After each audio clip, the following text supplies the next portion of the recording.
Oh iya lupa. Sekarang waktunya sekolah minggu ya. Halo anak-anak Madya GKT Hosana Bumi Permai. Ketemu lagi dengan Lose David di Smile Heboh. Kalau kalian lagi di rumah saja masa-masa sekarang ini, jangan lupa tetap berolahraga ya, supaya badan kita tetap sehat. Olahraganya terserah kalian, yang penting rutin ya.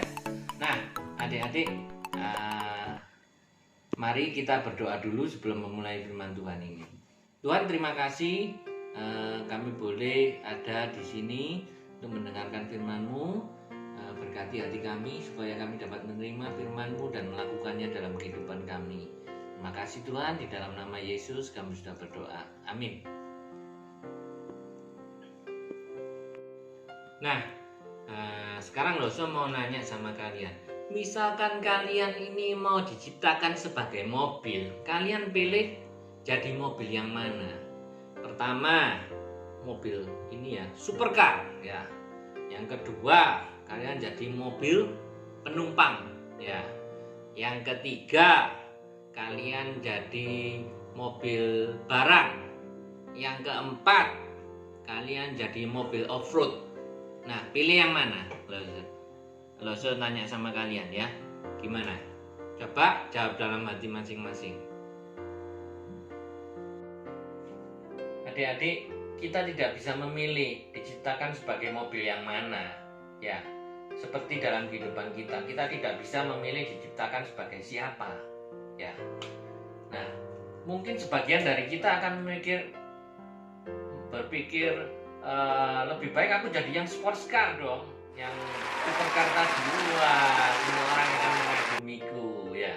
Atau mungkin jadi mobil off-road, suangan loh se. Wah, keren loh se. Nah, lalu bagaimana dengan mobil pickup tadi, yang mobil barang, mobil penumpang? Nah, bagaimana kalau kalian diciptakan sebagai mobil penumpang atau mobil barang tadi yang tidak keren? Nah, adik-adik, Loso ingin pesan sama kalian ya, kalau kita itu diciptakan ya, barang itu diciptakan pasti ada tujuannya ya. Kembali lagi, sebenarnya mobil itu diciptakan tujuannya untuk apa? Untuk alat transportasi ya, untuk nganter orang, untuk nganter barang juga bisa. Nah, mobil penumpang dan mobil barang itu tadi sangat berguna loh ya, bisa nganter kebutuhannya orang-orang. Kalau orang mau ngangkat barang-barang besar, mau pindahan rumah, yang bermanfaat apa? Apakah supercar tadi? Mobil barang tadi. Nah, seperti tadi mobil penumpang, wah, bisa memberkati banyak orang. Seperti gereja kita punya mobil itu kan, bisa jemput banyak jemaat.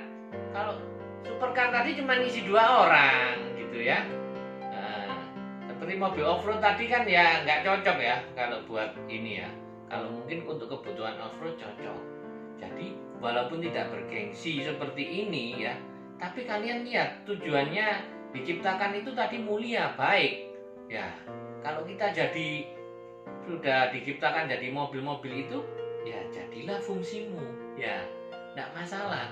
Buat apa kalau kita misalnya jadi supercar tapi terus tidak pernah dipakai, tertutup di gudang, tidak ada yang memanfaatkan, tidak berguna, tidak ada gunanya juga. Jadi kita ini jadi siapa? Kita harus kembali, mata kita tertuju kepada pencipta kita. Tujuannya apa untuk menciptakan kita itu? Nah, itu yang kita lakukan. Nah, adik-adik, mari sekarang kita buka Alkitab kita ya, dari Ibrani pasal 12 ayat 1 dan 2. Karena kita mempunyai banyak saksi, bagaikan awan yang mengelilingi kita, marilah kita menanggalkan semua beban dan dosa yang begitu merintangi kita, dan berlomba dengan tekun dalam perlombaan yang diwajibkan bagi kita. Marilah kita melakukannya dengan mata yang tertuju kepada Yesus, yang memimpin kita dalam iman dan yang membawa iman kita itu kepada kesempurnaan, yang dengan mengabaikan kehinaan, tekun memikul salib ganti sukacita yang disediakan bagi Dia, yang sekarang duduk di sebelah kanan tahta Allah. Nah, adik-adik, Allah kita ini Allah yang luar biasa ya, di mana kita ini tadinya yang sudah berdosa, yang sudah hina ya, tidak kudus lagi, ingin menyelamatkan kita ya. Melalui siapa? Melalui Tuhan Yesus kita diselamatkan. Kalau kita percaya dan beriman, kita bisa diselamatkan. Ya. Tapi Tuhan itu luar biasa. Tidak hanya sekedar diselamatkan selesai. Nah, kita ini sebagai orang beriman setelah selamat gimana? Bagaimana kita harus hidup? Nah, Tuhan masih memberikan Tuhan Yesus sebagai teladan. Setelah diselamatkan masih diberikan Tuhan Yesus sebagai contoh hidupnya ya. Hidup kita semua, hidupnya Tuhan Yesus contoh buat kita. Nah, kita diciptakan untuk seperti Tuhan Yesus. Nah, kita tidak bisa sama, tapi tujuan utamanya yang penting sama. Garis besarnya adalah menjadi berkat buat semua orang, menjadi gambar dan rupa Allah. Ya, kasih, ya, kudus hidupnya. Juga walaupun dalam segala kesulitan juga tidak mengeluh, ya, nurut sama Tuhan ya. Disuruh apa mau ya. Mau melayani ya, hati hamba luar biasa. Padahal Tuhan ini kan anak Tuhan ya, Tuhan Yesus ini anak Tuhan, tapi mau seperti itu. Sekali lagi adik-adik, harus tekankan kehidupan kita ini tidak bisa disamakan satu dengan lainnya. Mungkin teman kalian lebih di hal lain, misalnya pinter nyanyi ya, kita tidak harus pinter nyanyi. Kalau kita bisanya apa? Bisanya musik ya, kita melayani di musik ya. Atau kita mungkin bisanya nerima tamu, it's okay gitu loh. Jangan kita banding-bandingkan. Yang penting hidup kita ini kita gunakan untuk kemuliaan Tuhan. Mungkin yang kita ini rajin belajar, bisa ngajari temennya dan lain sebagainya. Yang penting jadi berkat ya. Nah, sekali lagi itu yang ingin dosen tekankan kepada kalian. Nah, sekarang kita baca bagian Alkitab lainnya ya. Tetap Ibrani pasal 12. Sekarang ayat 4 dan 6 dan ayat 11 ya. Dalam pergumulan kamu melawan dosa, kamu belum sampai mencucurkan darah ya. Kita ini perjuangannya tidak ada apa-apanya dibandingin Tuhan Yesus ya. Tidak sampai seberat Tuhan Yesus ya. Jangan kita itu banyak menggerutu ya. Dan sudah lupakah kamu akan nasihat yang berbicara kepada kamu seperti kepada anak-anak? Hai anakku, janganlah anggap enteng didikan Tuhan, dan janganlah putus asa apabila engkau diperingatkannya. Ya, kita nggak boleh menganggap enteng firman Tuhan ya, apa yang Tuhan katakan ya, didikan-didikan Tuhan ya. Dan jangan putus asa apabila engkau diperingatkannya. Kalau kita diperingatkan kita salah ya, kita harus terima ya. Karena Tuhan menghajar orang yang dikasihinya, dan ia menyesal orang yang diakuinya sebagai anak ya. Justru anak itu kalau memang anaknya dihajar supaya apa? Kalau salah dihajar supaya tahu.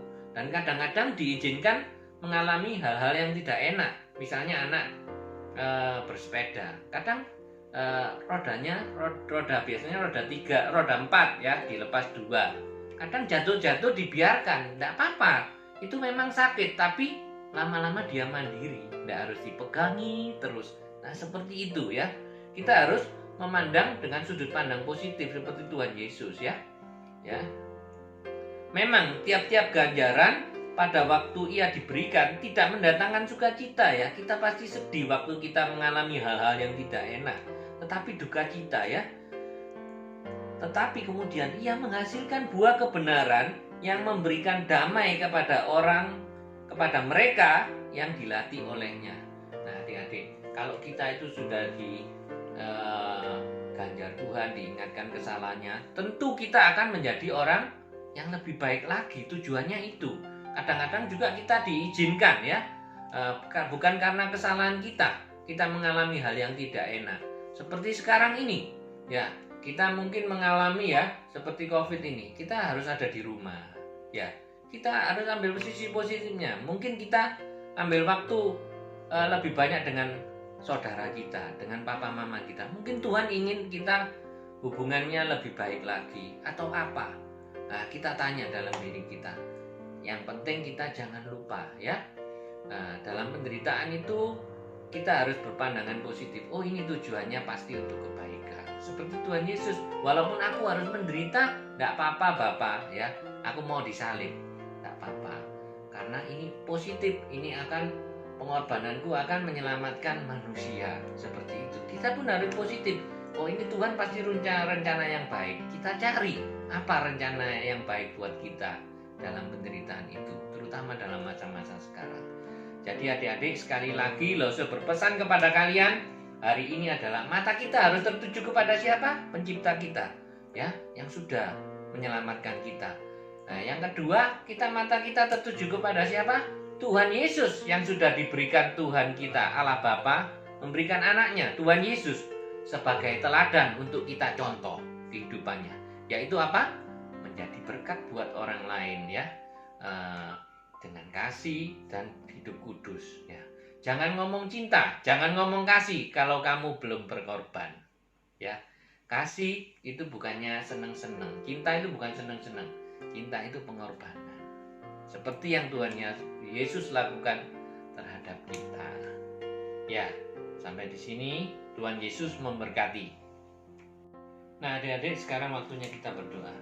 Tuhan terima kasih, hari ini kami boleh belajar untuk seperti Tuhan Yesus. Kami harus hidup kudus dan hidup boleh menjadi berkat buat orang lain. Dan itulah yang harus kami lakukan. Mata kami harus tertuju kepadamu, tidak peduli apa yang terjadi, kami harus tetap melakukan yang benar seperti Tuhan Yesus, apapun yang terjadi dalam kehidupan kami. Terima kasih Tuhan untuk firman-Mu hari ini. Di dalam nama Tuhan kami Yesus Kristus kami sudah berdoa, amin. Nah adik-adik, sekarang ini saya ingin berbicara kepada kalian. Kalian sudah beranjak ya, remaja ya, remaja. Kalau kecil itu kita selalu meminta ya, apa yang bisa orang berikan untuk kita ya. Oe bayi gitu ya, nggak bisa apa-apa, harus dikasih ya. Kalian ini sudah mulai besar ya, sudah waktunya kalian itu tidak hanya diberi susu, bubur, orang lainan. Sudah waktunya kita bisa belajar memberikan ya. Kita itu selalu berdoa itu, kalau dulu masih kecil seringnya apa ya, bahkan sekarang ya, kadang-kadang itu pikir-pikir banyak mintanya sama Tuhan. Nah sekarang waktunya kita belajar, kita doakan, Tuhan apa yang bisa aku lakukan untuk Engkau ya. Jangan hanya kita ini minta, Tuhan aku minta ini ya, jangan itu ya. Kita sekarang belajar ya, apa yang bisa kita lakukan. Nah aktivitasnya saya ingin kalian menggambar ya, apa yang ingin kalian lakukan untuk Tuhan ya. Misalnya gambarnya nyanyi, gambarnya main piano, atau mau nyapu rumah. Itu sebuah pelayanan juga bagi Lose. Kalian bisa bantu orang tua. Hal-hal simple, it's okay ya. Tuhan melihat hati, bukan melihat pekerjaan kalian itu apa. Oke? Lose tunggu ya, WA di Lose ya. Nanti gambarnya, foto bersama kalian ya. Boleh dihias, terserah ya. Nah, sampai jumpa minggu depan, tetap di channel kita ya. Bye-bye.